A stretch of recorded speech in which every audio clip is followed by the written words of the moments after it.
Hello, everybody. Who am I? Do you remember? I think you're John Atack. And I think you're Spike Robinson. And what we're going to do now is going to annoy some people, there's no doubt. But we're going to annoy them because they're going to annoy some other people. And we don't think annoying people's a good, well, something like that. I don't know.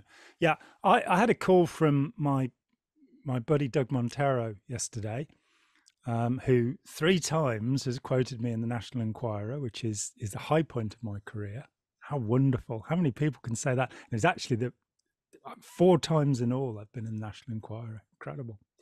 I don't think he's working there anymore, but he asked me about the protest and various things. This protest that's going ahead at the beginning of November in East Grinstead because David Miscavige is deigning to visit the United Kingdom for the first time, I'm told, in 4 years, something like that.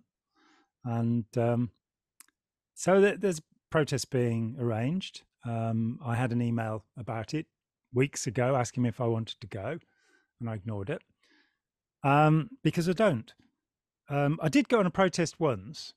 I think it was December '83, January '84, when Captain Bill still roamed the streets of the planet, and he had placards made, and we went up to Saint Hill, and he had freedom, not greedom. It's a good one. And auditing, not frauditing. Okay, we're Maybe sensing it that's what. here. And we had a little petition, about 50 of us had signed it or something, which I presented or tried to present to Warren McShane, and who was wearing a uniform with blue grey stripes on it, which some kind of American Marine uniform, I think. I'm not really sure why. And he pushed me. And so I turned around and we were just at the gates, we hadn't gone onto the property or anything.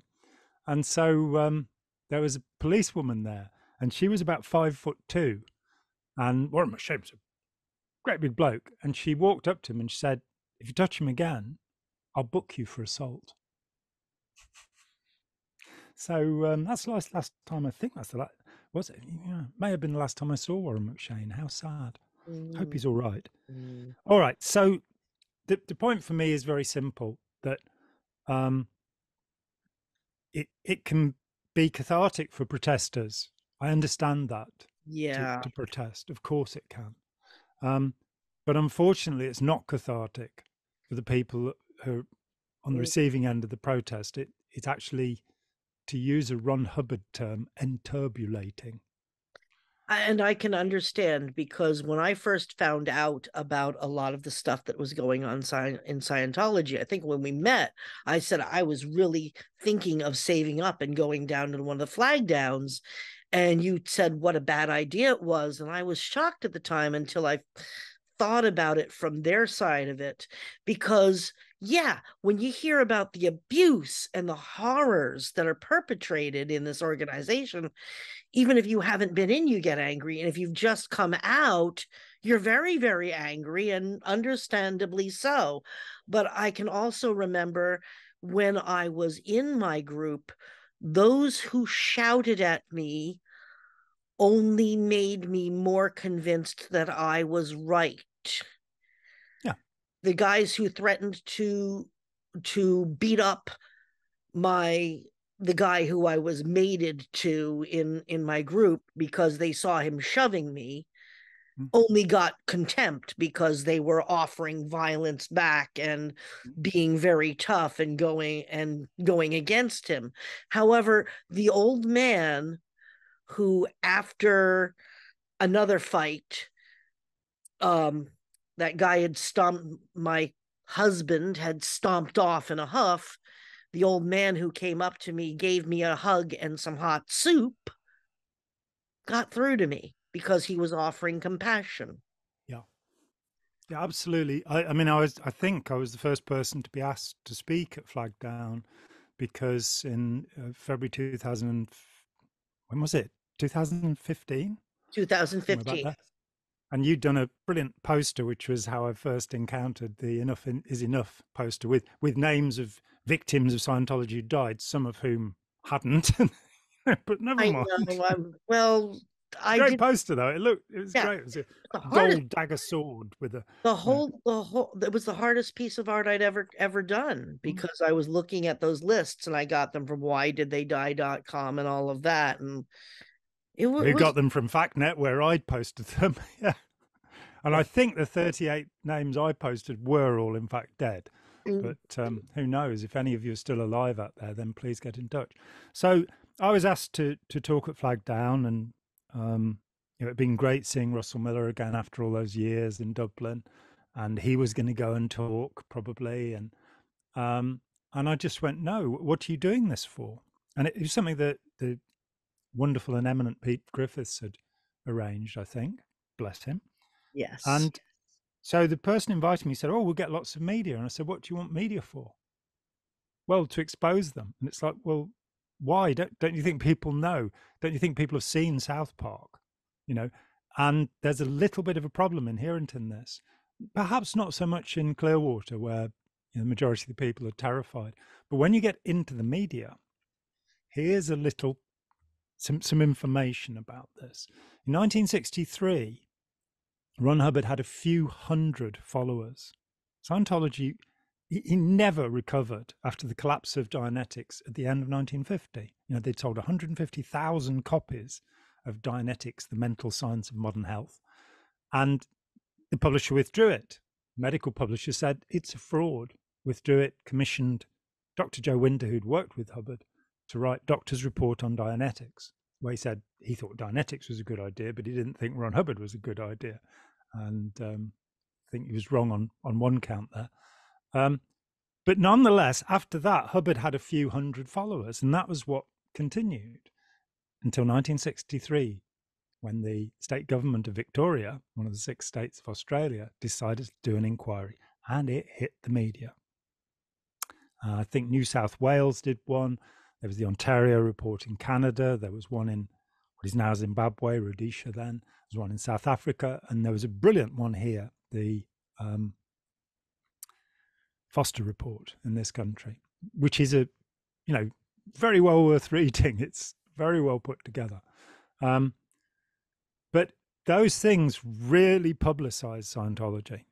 So we have a situation in the UK now where in the 2011 census, we had something like 2,500 Scientology people who said they were Scientologists. So that means if you lived in a house with a Scientologist and you didn't want them to throw you out, you had to say, yep, I'm a Scientologist. So there were less than that number at that time.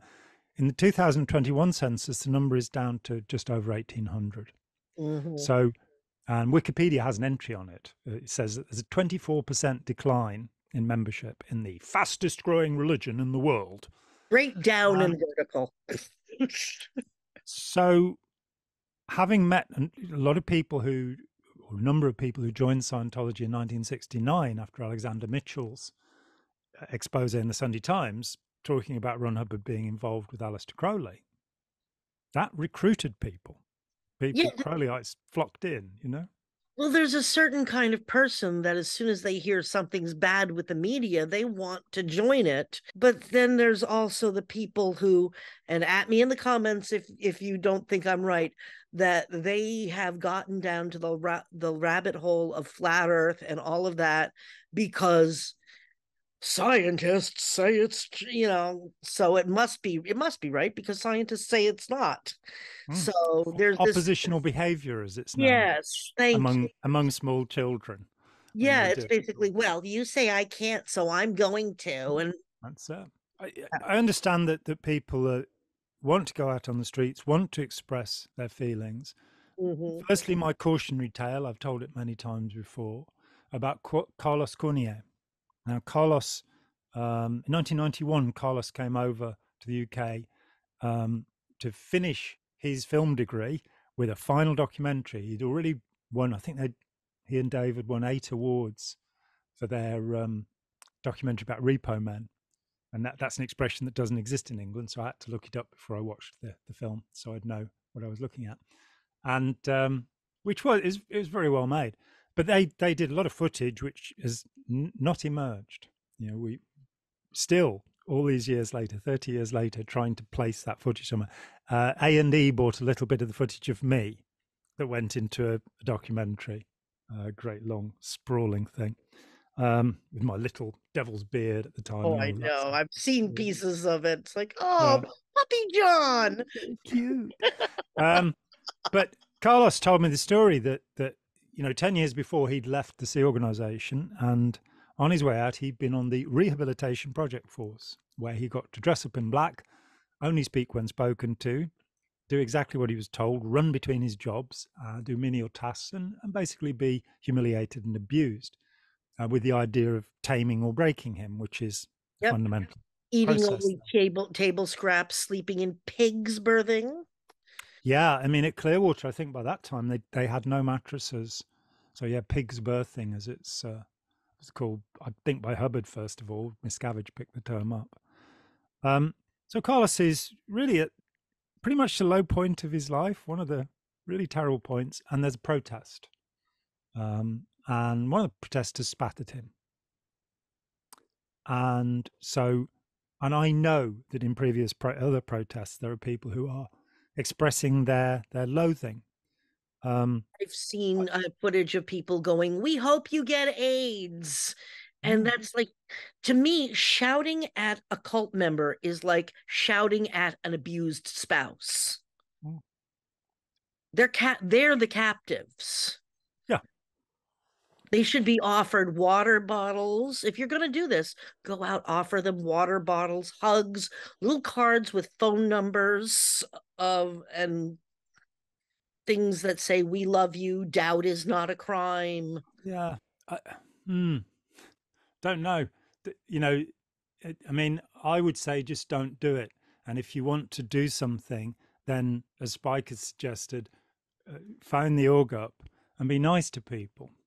Um, Especially at just after 2 o'clock on a yeah, Thursday. You want to field mm, why just after 2 o'clock on a Thursday? because 2 o'clock on a Thursday is the end of the week officially in Scientology, and the new week starts 1 minute afterwards, so that people won't goof off after on a Friday thinking it's the last day of the week. It's one of those great Hubbard ideas. We'll change when the week starts and ends. Well, it's also Bless him. because of the statistics. That is, if my statistic is to mail envelopes, if I get less than the last week, Hmm. then I'm what am I put into? One of the worst conditions, or Well, if you get the same amount as last week, then you'll still be in non-existence, and then you can go down through emergency, danger, liability. It used to end. I think it's treason or enemy. I can't remember actually offhand, but um, it used to end with shark bait in 1968 when Hubbard was throwing people into the sewage in Mhm. Corfu Harbour from a great height, more than twice the high diving board. Um, then, yeah, they were Yeah. called shark bait. The real Eventually. horror is that if you know anything about doing any kind of business, businesses go up, they go down, they go up, they go down, Well, so that if I'm having to produce more every week, and every week one more, and every week a bit more, and a bit more, a bit more, that's not realistic for any kind of realistic business model. oh, it's very realistic because realistically, knowing that you cannot keep producing more. If you licked 3,000 envelopes this week, then you might manage 3,100. Yeah, afraid so. Um, but there is, there's a limit to what you can achieve. So it's very realistic because what it does is it means that you will crash and you'll be kept on the leash. So, remember L. Ron Hubbard Jr.? Scientology works as L. Ron Hubbard intends it to work, not as L. Ron Hubbard says it works. And it's exactly so. There is a reasoning behind this. And the reasoning is always, how do you get people to do what they're told? Mhm. How do you get authority, as Cartman put it, over other people? And that's what Scientology is about. But I know that few people are probably dissociating already and getting a bit spaced out because they're not hearing directly what they want to hear. So here's the thing.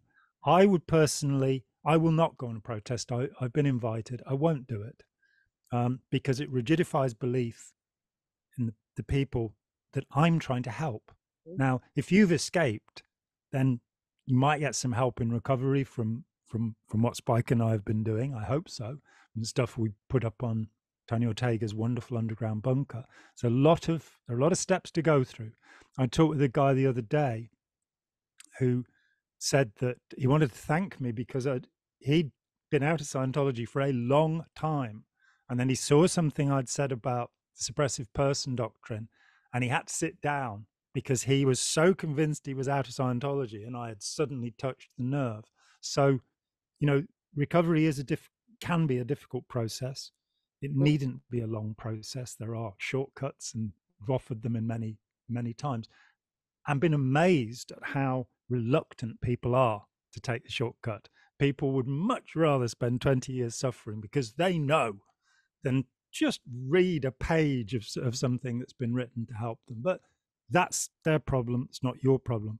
But the people who are really in trouble are the people who are on staff in Scientology, are the kids who are being brought up in Scientology, are the Sea Organization members who are receiving severe reality adjustments, as L. Ron Hubbard called it when he screamed his head off at people 2 inches away from them. His foul-smelling breath from his rotten teeth.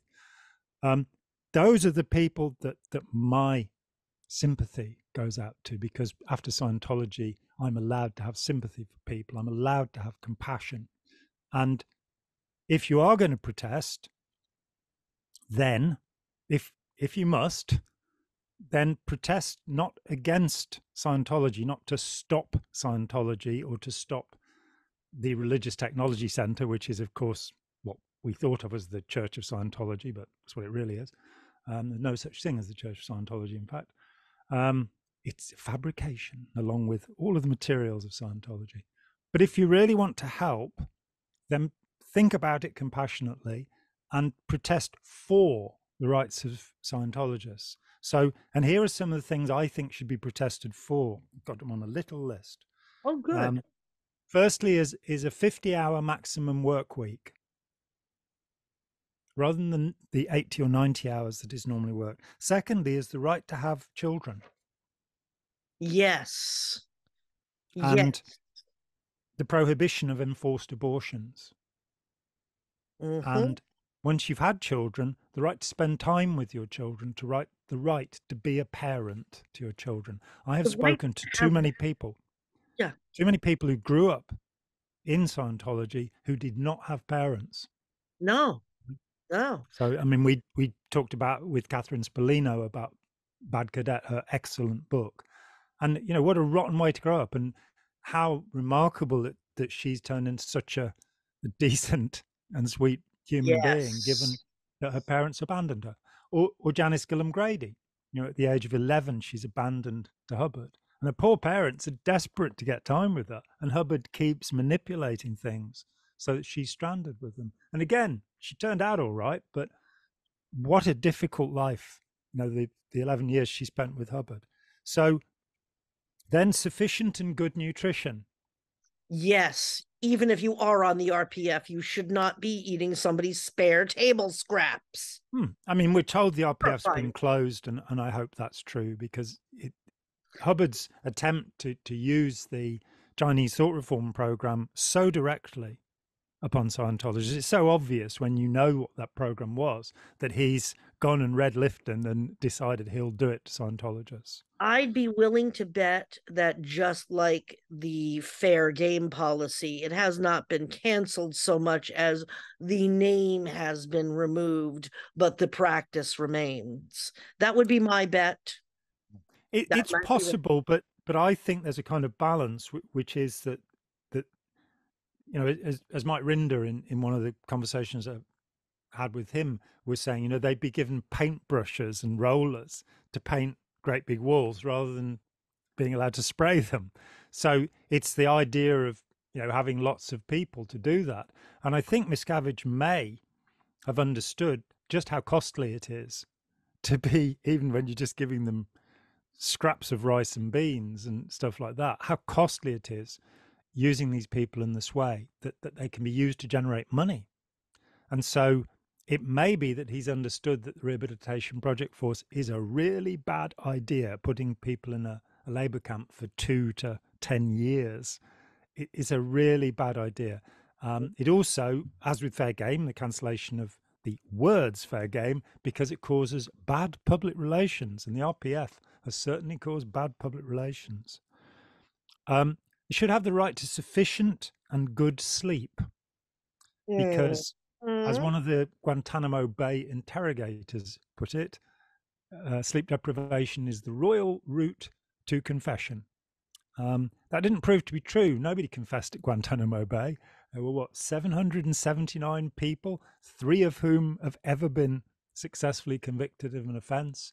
The others are all in violation of international law. So that sleep deprivation didn't work, didn't get them anything at Guantanamo Bay. But I think it is true that if you want to get somebody to collapse, to give in, and to accept your direction, sleep deprivation is the most direct way of doing that, because when we don't sleep, our minds don't function properly. Um, you can believe, as L. Ron Hubbard did, that the brain is just a switching system and forget about it, or you can look at reality and understand that if you take sleep away, your brain doesn't clear itself out properly and you can't think properly. Uh, Proper accommodation.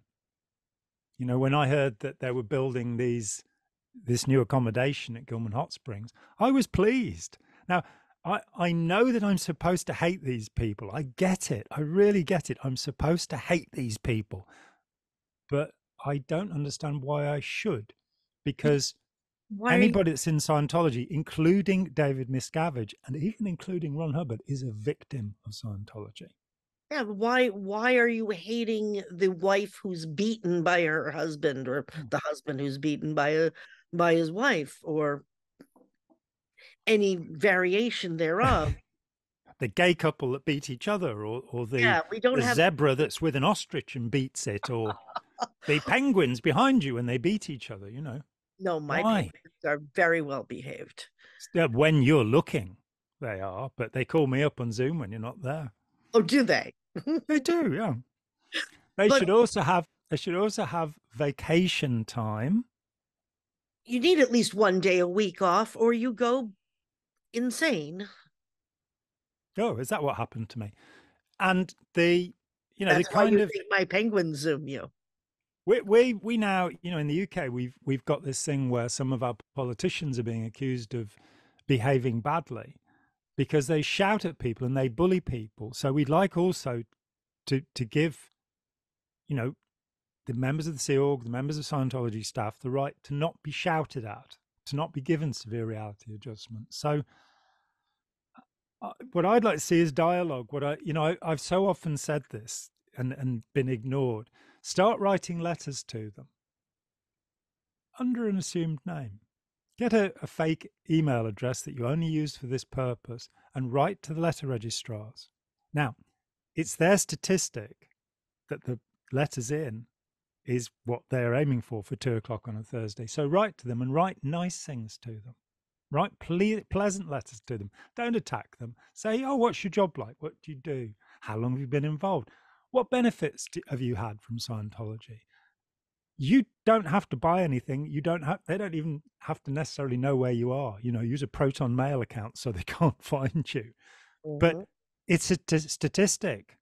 And for 40 years, I've been recommending this and been ignored. But they have to communicate with you, and there will come a point, and it might be a year down the line, it might be 10 years down the line, depends how patient you are. There will come a point where they want to leave. Something will happen and they'll want to leave. And one of the main reasons that people don't leave is because they have nowhere to go. And if you've been friendly to them and not argued with them about anything, then they'll contact you. And that's the And best advice for people who have loved ones and family. Don't diss the group, don't diss the leader. Make sure they know that you are a safe place for them to go. yes, always. And, With no and judgment, no, I told you so. yeah, so childish the way that people behave. I went to an intervention once, and the the father, the first thing he said when I got in the room was he looked at his son and he said, "You look so brainwashed when you got off the plane." It took me 2 hours to recover from what that remark had done. And why do people think that being arrogant and bullying is going to be helpful in any situation? It just doesn't work. So showing people, your idea of telling people there's someone who loves them, I don't know. That seems to me that would frighten me if strangers started telling me That's that. true. I tend to be a little over affectionate, as you So know. you ask them how they are doing, and because they're getting a statistic, they will write you a letter. And so you just maintain that. And if thousands of people did that, I think we're getting into Alice's restaurant. And if everybody went along to the recruiting officer and said, um, then Scientology would be done within a year or so. The other thing is with protests, with Anonymous, it bothered me. I read something last week that really stopped me. I'm working on this book about Charles Manson, and I wanted to get a really good view of the civil rights movement at the time to show that his absolutely absurd and offensive beliefs about black people were commonplace at the time. It wasn't at all strange.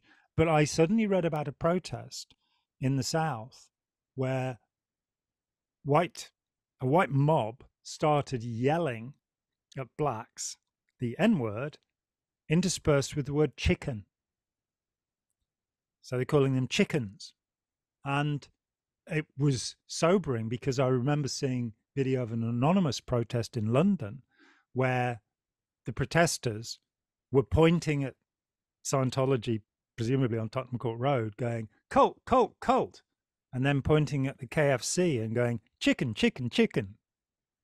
And it was like, this strange sort of coming together that how on earth would you feel if you were in the Scientology building and there were hundreds of protesters laughing at you, ridiculing you, pointing at you, and calling out these names? And don't they I, close down too? I mean, they have drills where they close down, they shut her up, and it's a scary thing. From what I've heard from survivors, it's a scary, scary, scary thing because these outsiders are yelling at you. I've heard it from ex Jehovah's Witnesses too, that people who are mean to them at the door only make them feel more like they're going like, well, you see, that's what worldly people are like.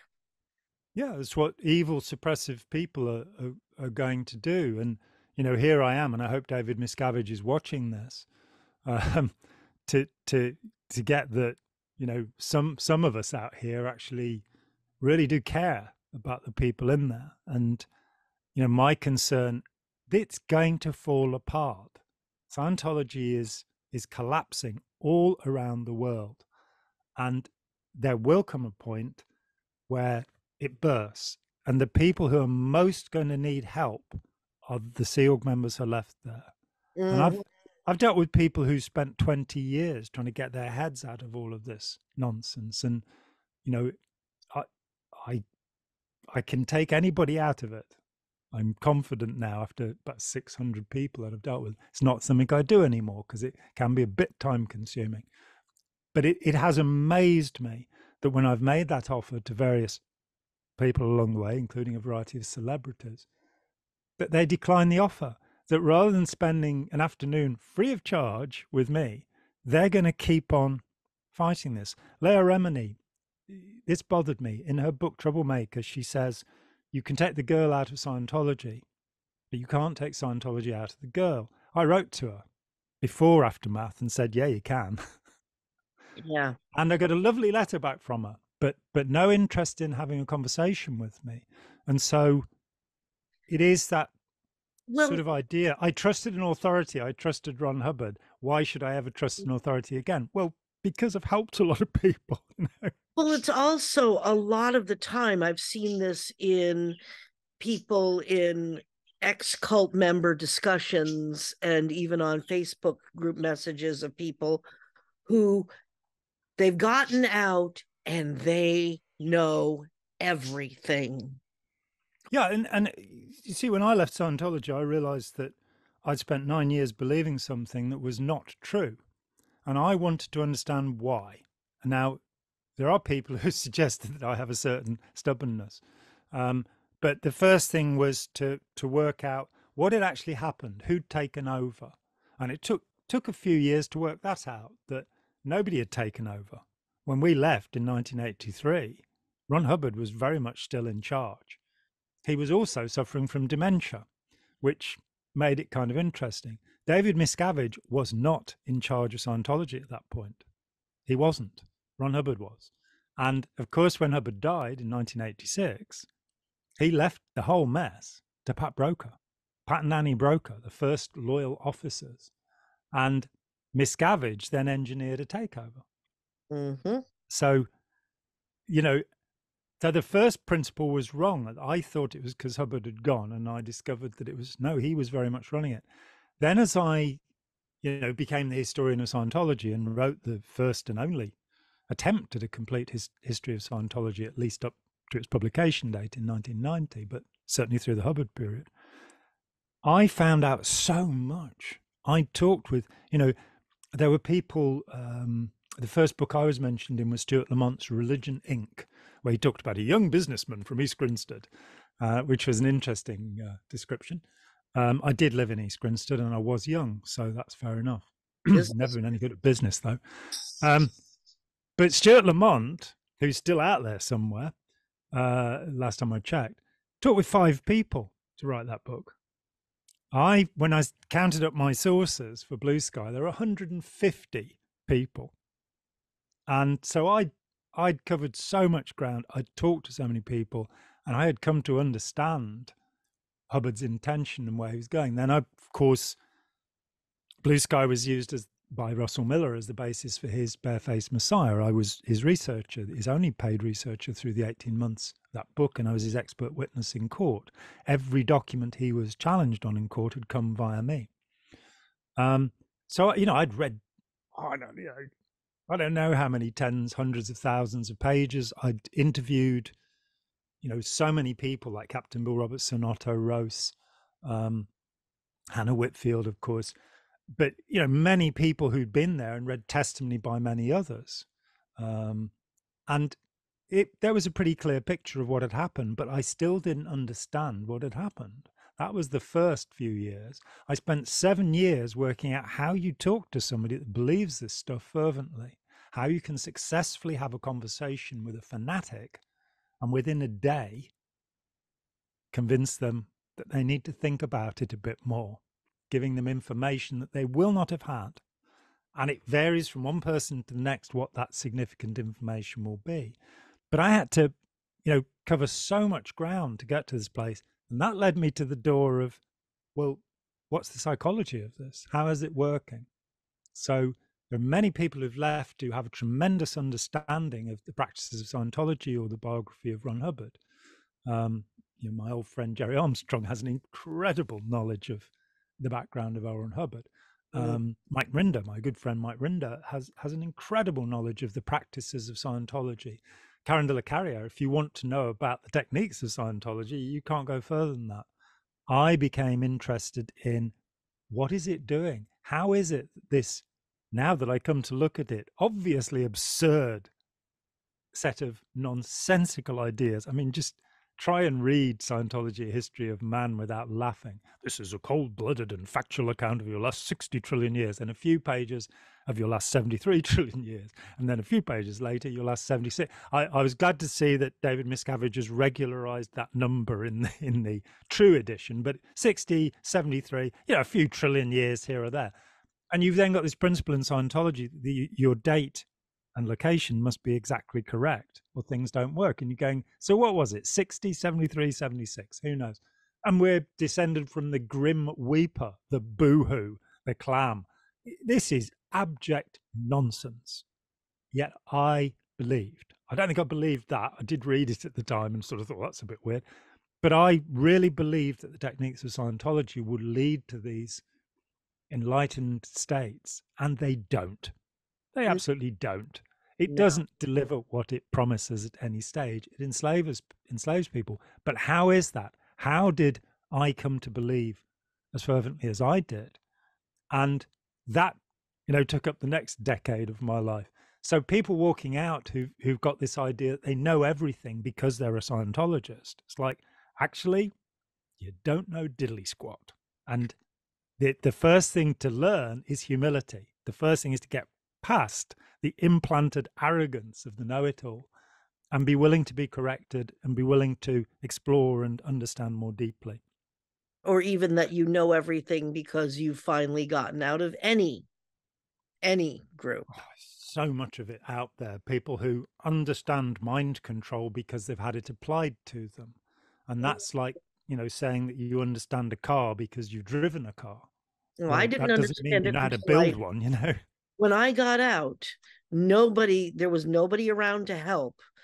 Mm. Absolutely nobody. But then again, I live in Vermont where it's very, very There rural. aren't any people, so there wouldn't be. Yeah.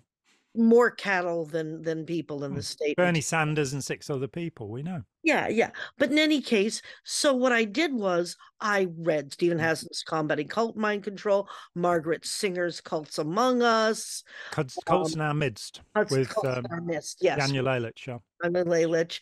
I read Langoni's Cult Survivor. I'll put it up on the screen. Recovering from Cults, Covering edited from by cult. Michael Langoni. I and I think I read Piece of Blue Sky and Barefaced Messiah Mm. together at the same time, chapter by chapter. Mm. I mean, I read and asked, got on the old ancient internet with all the Scientology survivors, listened to their stories. And even though I could probably tell you a fair good deal about how the mechanics of mind control, I'm still learning new things every day. Yeah, me too. And I'm acknowledged as a world expert and scholar on the subject, and that every, at least once a month something else comes along that makes me think about it in a different way. Mm-hmm. And sometimes that's a simpler way. I was I'm very interested in reframing the experience. So Mm-hmm. one of the things that fascinated me was, why don't we call it an enchantment? Why don't we say that you've had a spell cast on you? That, let's look at it in the way that the medieval Christian would have looked at it.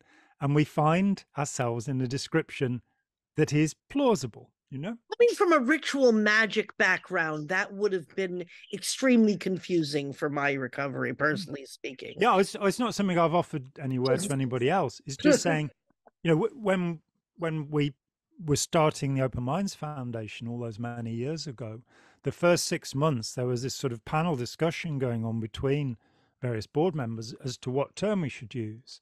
And I Undue remember influence, coercive control, predatory Alex Stein manipulation. was very big on using brainwashing, and I understand that point of view. And she pointed to Benjamin Zablocki's work quite rightly. And I stopped attending to that discussion. I just went, yeah, okay. I prefer exploitative persuasion, Margaret Singer's term, because you can tell what it means. It does what it says on the tin. Yeah, That's why coercive. that's why I prefer high control group to cult, because it's yeah, extreme authoritarian sect, Christian Shirko's. I think he's got it yeah, bang on. yeah. High control and high demand group has always seemed kind of like an attempt as a scientific term, and Yeah, I can it see just. that. I came down to the point that I prefer exploitative persuasion. Undue influence is, while Alan Shefflin was pushing that in the US from a very professional level, I'd come across that in the 90s and gone, or in fact in the late 80s, and started to say, well, when there are pro cult academics saying, you know, we shouldn't use the term cult, we should talk about new religious movement, I Mhm. was sort of, and they didn't want to think that there was any kind of brainwashing, because they've got this idea that somebody's saying zombies are being made, which That it I'm so. chops out all the non-religious groups, the Yeah, MLM, and they the got themselves therapy into this groups, morass.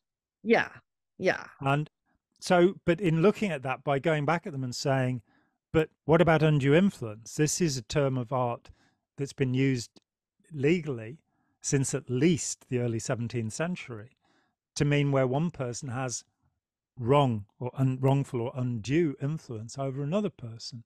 And but that too, was not the expression I wanted to use publicly because it's foreign and weird. And I came to it and sort of said, well, why don't we call it manipulation? Because when you look it up in the dictionary, it's having a hidden agenda. It's actually, you Ah, know, coercive. We've got coercive control, and it's like, well, it's not coercive control because coercion is force, intimidation, or threat, and we're talking about a kind of control that does not require force, intimidation, or threat.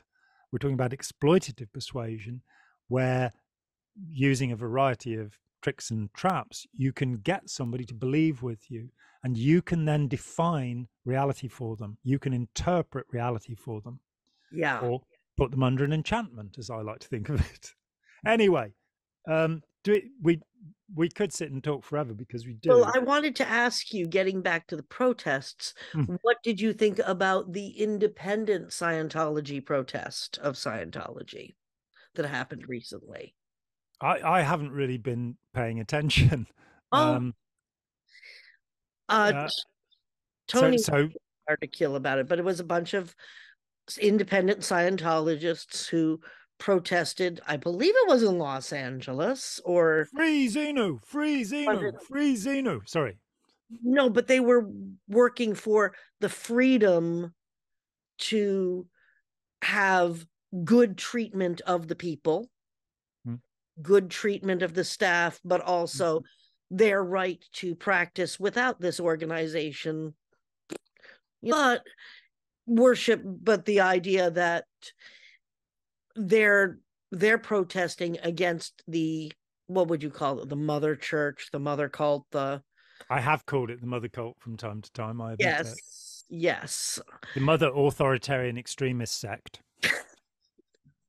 Well, I The remember mother high demand group. when we were in Toronto and we were listening to, I think it was Stephen Hassan on stage, and he was using the word cult, but we had already described what a cult was. And I leaned into you and I said, now, if he had had to say extreme authoritarian group, imagine how long that sentence would have been. And I mean, I've defaulted to authoritarian cult, authoritarian group. But I remember Steve when I first met him in 1989. He came and was on the publicity tour for combating got mind control in the UK, and it stayed overnight at my house. And that he was very careful. You must say destructive cult, dangerous Yes, cult, because because quite rightly he understood that the term is not pejorative. We've now come to the point where a few years ago I had to stop him and say we've stopped saying destructive, and you know, he and I and very, you know, quite a lot of people now in the field are saying it's authoritarianism that's the problem. It's yes. having a boss and complying unthinkingly and Mm, with no intelligent disobedience involved. That's the problem. So yeah, a protest that it's it's having the idea that Scientology has some sort of power. And you know, I'm always of the opinion that we should constantly go back to the basics. We should go back to first principles. So I have problems with the educational system wherever it exists in the world. I really don't think it's effective. It's better in Scandinavia and has been for decades. The PISA tables are done every 2 years. They're always the most literate people in the world. And you go from that, well, we should have learned something about this. We should be able to do this better. So with me, with education, I kind of go, well, where do our educational systems come from and where should they come from? And where they do come from, the longest running one is the German one, which started in Prussia. Um, and it was Wilhelm von Humboldt, brother of the even more famous Alexander von Humboldt. And what a great man he was. He was Charles Darwin's hero. But his brother Wilhelm, his older brother, started the educational system that persists to this day. There'd been an attempt in Austria in the 1760s. The reason it's persisted, the reason it came into being, rather, the reason it came into being is because Napoleon had defeated the Prussians at the Battle of Jena, mm, and they wanted soldiers. So mm, they universal education was to make soldiers. The reason it came in this country, I got very interested in this. The reason it came in this country was so that women could go and work in factories. Mm-hmm. And for the middle classes, the idea was that there'd be colonial servants who could go and boss people around in India and Africa. In the US, it was to do with homogenizing different publics. And it's frequently been said that in Massachusetts, which resisted universal education, the literacy level has never gone back to what it was before universal education was imposed. But the idea, and you go, well, that kind of failed because we still have Italian Americans, Korean Americans, Japanese Americans, African Americans. It really failed. It didn't homogenize the populations. It didn't even make English the only language. Spanish still persists as a major language. I'm sure the Chinese languages do as well. So that was why we had these systems. So let's now go back and say, why should we have them? What should they be doing? They should be creating good citizens, people who have a conscience, people who are pro-social, people who understand that for us to exist as a species, we have to collaborate rather than, a little bit of competition here and there is fine, but we have to learn to collaborate rather than being in opposition. In a protest, there are inherent difficulties when you're protesting. So I understand that people are not going to like this. I understand that people are probably going to attack me in the same way that we were attacked in 2015 for putting on the Toronto stuff, which remains the best deconstruction of Scientology that's ever been done. And people still aren't going to it because the water was so badly muddied. I presume that there'll be people who are so angry at what we've just said that they will attack me, and I'm sorry about that. But I believe that we should have freedom of expression, Mm-hmm. Well, and there's a I'm culture. happy to, if somebody wants to try and explain to me why I'm wrong, and they can make a coherent argument in writing, I'm happy to read it and then talk with them on the channel. But otherwise, please, at least think why you're there. Are you there to help, or are you there to to express your rage at your hurt and the trauma you suffered? Because that's not the right reason. And why be mean? There's a serious problem, which is that if people are not healed, if they've not digested and incorporated their past experiences into their life, they will act in a hateful way towards others. Mm-hmm. And we there have the core of the human problem, this self-righteousness, this belief that other people should be compelled and forced to do Mm-hmm. things. When I've met this, I spent a lifetime, I haven't just intervened with Scientologists. My whole life has been about, talking with people about beliefs and seeing this thing that when somebody presents an absurd belief, I mean, watching the megaphoning between Yes. whatever the two sides are in the US. I Or mean, yeah, the megaphoning, that is, you're voting red, I'm voting blue, thus we must be enemies.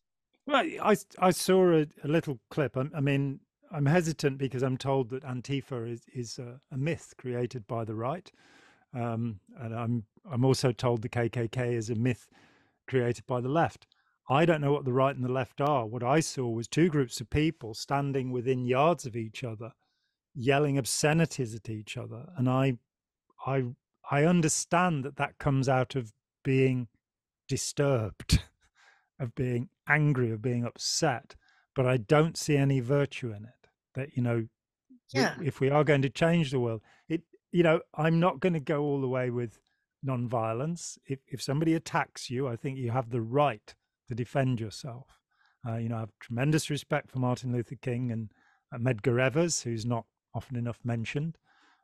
Tremendous respect, but I also have tremendous respect for Malcolm X. I have no respect at all for Huey Newton, but respect for Eldridge Cleaver. There are a lot of people who stood up and said, we don't have to take this and we shouldn't have to take it. Mm-hmm. And I accept that argument if you are defending yourself.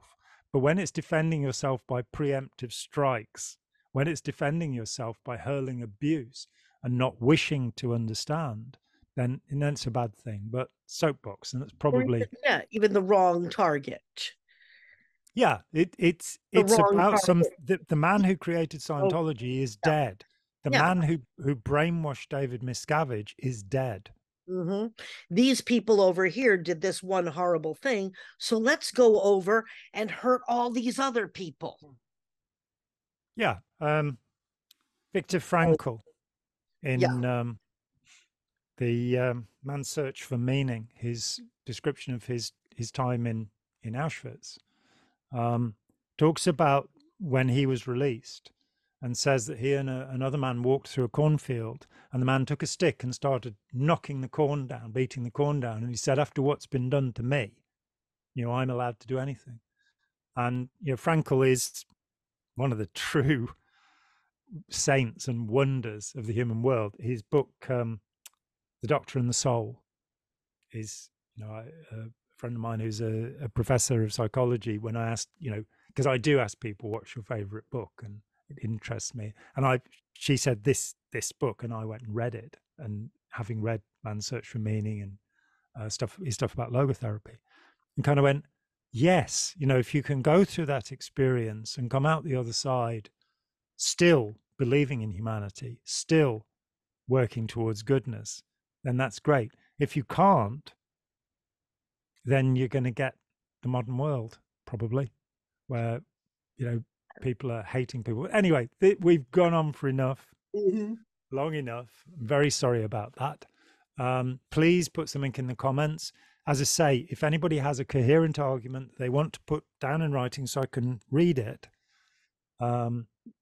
showing that protesting is the best way to do this, or is an effective way, if they can talk about situations where protest has worked. And I've alluded to the civil rights movement, and evidently protest was the right thing to do there, but that was against an oppressive state. It was against oppressive law enforcement officials, against white people who were completely disregarding the law. They were enforcing segregation and things like this. But shouting at people who are already scared, who are not the people in charge, who are the people who are captives of a horrible organization, you might as well go to the women's shelter and yell at the women who were abused, or an abused, like I said, happens to men. Abused men's shelter, or Well, an abused gay people's center, or an abused penguin center, or an abused zebras center. Any of them. I always want to be careful. Yeah, so you should be. It just makes communication so complicated, doesn't it? They have the LGBTQ plus Z X. Yes, I know. Well, for those who don't know, I grew up in a household of hardcore 80s lesbians. So I learned very quickly the trouble you'll get into if you don't mention all of the diverse social groups. Yeah, even though they're doing it for the right reasons, it got a little overboard sometimes. Yeah. And thusly the abusive term feminazi. Yes. Which is not very helpful either. But how to speak up for my rights commensurate with an authoritarian genocidal regime, I've never figured out. But I have been called a feminazi just for not wanting a stranger to wrap his arms around me at a bar. Bizarre. Absolutely bizarre. But we're babbling now. We are. And so thank you for those few people who managed it to the end of this video. Yes. It's always appreciated. We really appreciate it. And do comment riotously without invective, please. Please, because we will delete it if you are uncouth. And tell us what you think, and whether we ought to talk about this anymore, or whether we should just shut up and stop. Thank you so much for your time, Spike, and thank you so much for I'm not going to sing "Thank you for listening" again. I think I tried that with Chris Shelton. Wakefalt. I write just for you, even though I don't know your name. I'm going to have some stew. Yeah. So yeah, thanks very much, and cheer bye. Hi, Jon here. Thanks for watching. We'd appreciate it very much if you would click like, as well as subscribe, and click the bell for notifications. Every dollar helps, and we welcome new patrons on Patreon, or you can make a one-off payment with any currency through PayPal. Thanks so much.